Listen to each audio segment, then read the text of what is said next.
Hi! Good morning, everybody. Good morning. Welcome to another episode of Dutch and Dragons. Dragons. Woo! I'm Hob. I'm Jamie. And this is where we spend 20 or so minutes talking about role-playing game stuff. Mostly Dungeons and Dragons. More often than not, we're talking about Dungeons and Dragons. We are both game masters, and we both are players as well. So we try and add a perspective to it from both sides of the game table. Yes. So today we're doing something a little different. We are Our doing box something, is themed. We have a theme box. Our box is themed. The random box is a box of random questions, all associated with a specific theme, and the theme today is alignments. I like that you forgot. I forgot. I totally forgot what the theme was. So the theme today is alignment. So we're going to talk a little bit about alignment as far as the questions go. So first question. First question. Ooh, crap. I just spilled messy. them all over the car. The first question is why is Jamie messy? Why is Jamie so messy? Okay.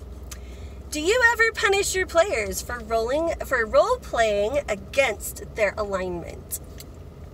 Woo! Okay, so no and yes. No, I don't punish the players. If a character is of a specific alignment type and they go against their alignment, there are in-game consequences for their actions. Now, those may be deific. Say if they're a paladin or a cleric, their powers may not work correctly until they get right with their deity. More often than not, the in-game consequences are actual in-game consequences as if it were a real world. We had a character who was playing a paladin, and a good aligned, lawful paladin, and he punched somebody. He assaulted an NPC. He assaulted an NPC, and that resulted in consequences in the game. He was arrested.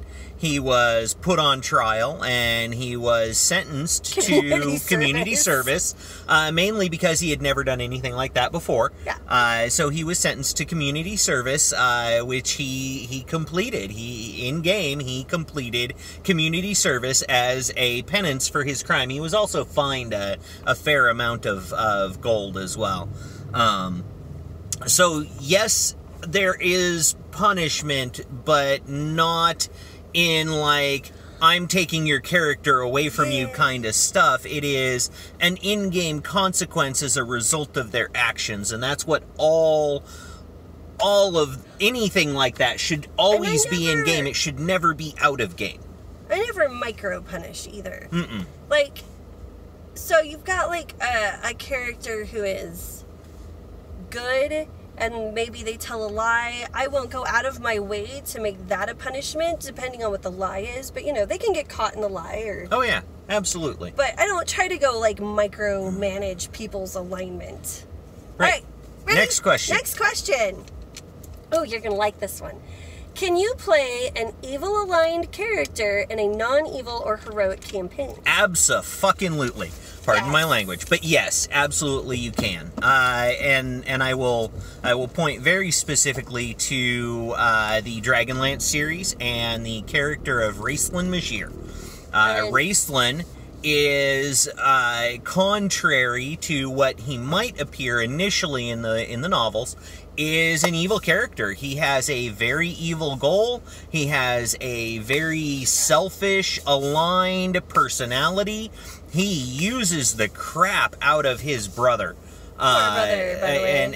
And to the point of wild abuse, he takes advantage of his brother. All in the name of trying to become a god, gaining power. So he's an evil aligned character. He's an evil aligned character in a story where the story is very much heroic. It's about defeating the goddess Takesis and her armies and the dragon men. So yes, absolutely. The trick to playing an evil aligned character is as the player, if you're the player, you have to have a motivation for your character to be with the heroes. So if that is the heroes are going to get me closer to my goal, or there's a book I read, and I cannot remember the name of it right now, but the evil character is trying to get to basically the big Armageddon bad guy versus good guy, but realizes that the only way the bad guy can be released onto the world is for the good guy to show up at a specific place. So she joins the heroes in order to help them get the good guy there, not because she wants the good guy to win, but she needs the good guy there to release the bad guy. And then turns on the party at the very end and is like, haha, you helped me accomplish my goal. But you have to, as the player, have some sort of motivation to be with the heroes, or you're just going to create a lot of conflict and it won't be fun for anyone. And that's true of actually any alignment. Your character has to have a reason to be with the party. If they don't,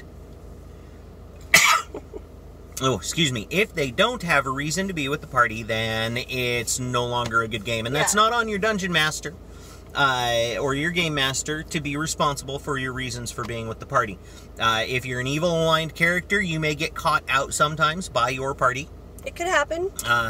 But you have to be evil. Yeah. So, and I would say if you're a dungeon master and you have someone who's just really, really wants to play an evil aligned character, and they're kind of struggling, kind of coming up with a reason to be with the party, I mean, sit down and use that. That's a wonderful time to be like, okay, well, maybe they're a cultist, or maybe they're, like, you can throw out some ideas that will go along with your campaign, but ultimately the player has to be responsible for a lot of that motivation. Absolutely. All right, next question. Beat that dead horse. Why do lawful player characters get such a bad rap? Oh, okay. Oh, poor lawfuls. Lawful awful is sort of the joke. Mm-hmm. And I think that the reason for that is that a lawful good character follows an adherence to a very specific set of rules.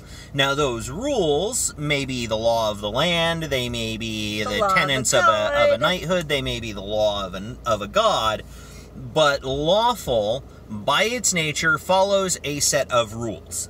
Good means that they will only do acts that are beneficial to those around them. They will avoid killing when it's not absolutely necessary. They will avoid committing crimes. They will they will in some cases character Wheel of Time. Galad Demodred in the Wheel of Time is a great lawful character example, if you've ever read it. He will do what is right to the detriment of all of those people that are around him. So if the right thing to do is to betray someone he loves and he feels strongly about that, he will do it without question. Right, and so it's a strict adherence to a specific code that is good in nature. So I think that the reason that but you end up with why. Well, and you end up unfortunately what I think happens is a character who is a worshiper of Moradin is going to have a very specific view and a very specific code of lawful good that is specific to the deity. There are certain things that Moradin, as a deity, considers to be good. And I think the problem is that too many people apply a very Western Christian aligned definition of lawful good, and not the tenets of the Ten Commandments. and not the tenets of the deity which their character is aligned to. Right. So, like, if you think about Grumsh. If you think about Grumsh, he is not going to have the same view of good in the world that Pelor or Moradin or Talos or any of these other gods have. Well, and this is where you get into deific alignments, and that's where it gets squidgy. And that's where it gets squidgy. But I always say, you know, if you want to do a lawful character, do a lawful character. Lawful characters can be interesting. They don't have to be awful. They get awful. Woo! Hey, And away we we go. just totally did a woo! Hello. What's up? Hi. We've got the small triple A's coconut milk caramelizer. It's exciting. A small coconut milk. German chocolate I think mocha. I got it. Ooh, it says white chocolate. No, it should be a German Hey, chocolate that German mocha. chocolate. It says white chocolate. Should be dark chocolate. Yeah. Oh, white chocolate. Do you have a stamp card? Oh, I have a fresh one. Oh, and a freshie. Yep. Yep. All the stamp cards. Cool. Here is the caramelizer. Cool. What are you guys doing today? Stuff. Stuff? Yeah, we're doing Stuff. errands and stuff. I'm also doing Errands and stuff. Yeah. I have this outside. How's your Sunday so far? Pretty good. It's good. Hopefully you haven't had to do too much on Sunday. I mean, you know, laundry, recharge the air conditioner on the car, stuff like that. All that Sounds good like stuff. Sunday stuff. Yay! There you go. Thank you very much. Have a great day. You too. What I was gonna say is lawful characters don't have to be boring. We're clear on that side. Don't you love like our we're like totally non-edited videos? You never know what'll happen. Yes. Sorry about the nosedive, guys. But lawful characters don't have to be boring. They really don't. And it's about creating a law for that character that is going to be interesting and rich and right in the game. And that's True. the real thing, is talking to your dungeon master about the type of character you want to play and how it fits into the game. Yes. But lawful characters don't have to be bad. No, and they don't have to be awful either. They don't have to be awful. But I think that the lawful awful ends up being the case more often than not, because they become rigidly Goody inflexible, rigid, inflexible goody two shoes, and it can really drag a game down in some cases. Now, take into account that it can add a great deal of fun and player-to-player tension and drama. Oh, if it's I done love well. lawful characters. Lawful is actually my favorite alignment to play. And I had a lawful character at one point in time, and everyone was like, we're going to sneak into this place. And my character did not believe in sneaking. She thought that was dishonorable to try and sneak up on an enemy. And she's like, okay, well, you guys sneak. And then she just went right into the front door. Hi, you know, she just starts talking to them, and they're so busy with this crazy paladin dwarf that just walked into their camp that they don't even notice when the rest of the team takes them. Yeah. So, I mean, it doesn't have to be awful. It doesn't. So, next question. How do you reward alignment in the game? How do you reward people playing to their alignment? That is... I think playing to your alignment is its own reward in its own way a lot of times, but... It's situationally specific, I think.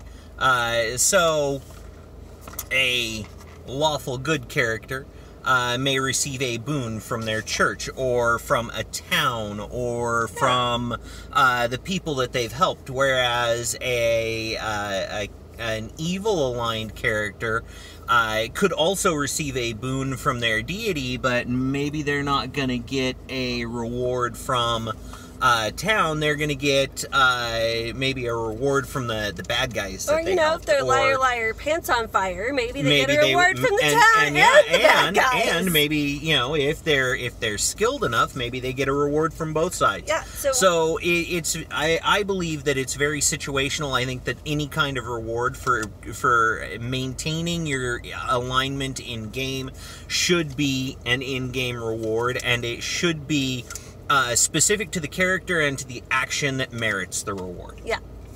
Next question. Oof. How important is alignment in your games? It's not. It's not. It's really not. No. So there are some races. There are some races that their alignment is important, and it is they are considered to be good aligned races: elves, dwarves, things like that. Now, in the overall scope of things, I feel like dwarves and elves are overrated as good-only races. So I allow any alignment amongst them and any behavior, but I'm a believer in the idea that your character should inform the alignment. So if the player gets on to, if they decide that they want to play a little loosey-goosey with their mouth, and they want to lie, and they want to cheat, and they want to steal, that option is open to them.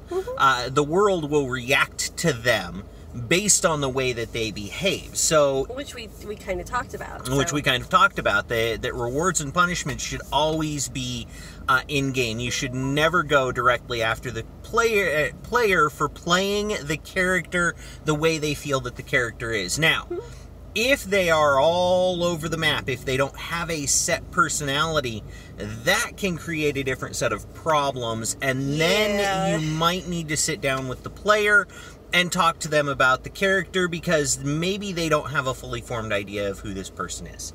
And that'll just cause more problems than alignment.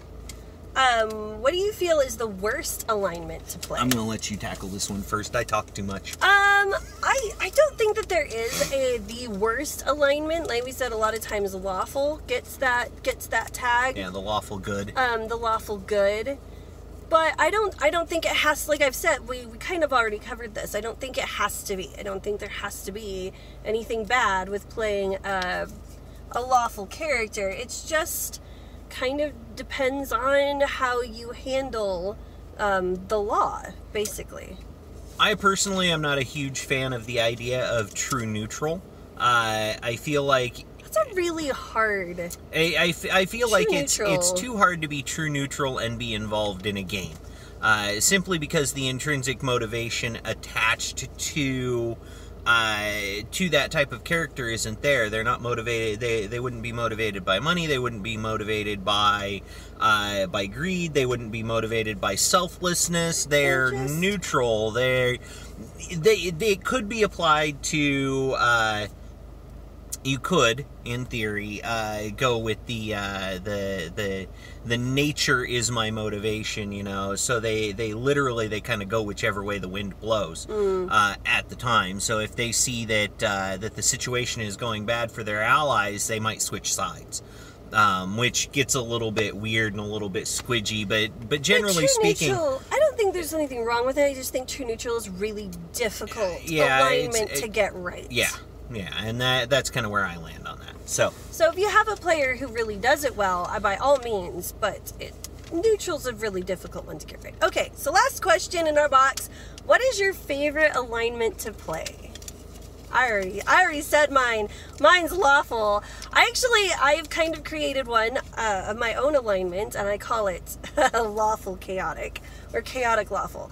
I mean, think of it like... think of it like those people who will take the Bible or any sort of holy text, and they just pick and choose what they like from it. They won't take the whole thing at a face, but they'll be like, oh, I kind of like this tenet, and I kind of like this one, but I'm going to ignore these ones over here completely because... they don't really fit my lifestyle. They don't really fit my lifestyle, and I find like that's one way to make lawful really interesting. So I don't think I have a particular alignment that is my absolute favorite. I feel like most people go towards the chaotic. Just by nature of most humans are chaotic. Most people tend to lean towards the chaotic.